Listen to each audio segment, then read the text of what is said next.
The best connection for a person to make an innovation is not when they have the most knowledge, but when their thinking is the most flexible. Nowadays, we tend to look at experience first when creating anything, checking if there is enough work experience, otherwise it won't work well. In fact, this is wrong. Many work experiences disappear with the tide of the times or become obstacles. At this time, we should hire those with an open mindset who can truly embrace this era. Whoever is willing to use as extensively should be the one to take the lead. This is deep sick, and several of them are still students.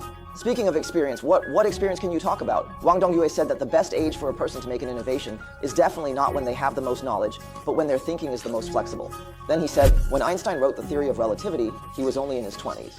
Compared to those old professors in their 50s or 60s at the university, his knowledge reserve was definitely not as extensive. However, his thinking was open and active, and he dared to break through that ceiling to think about the problem.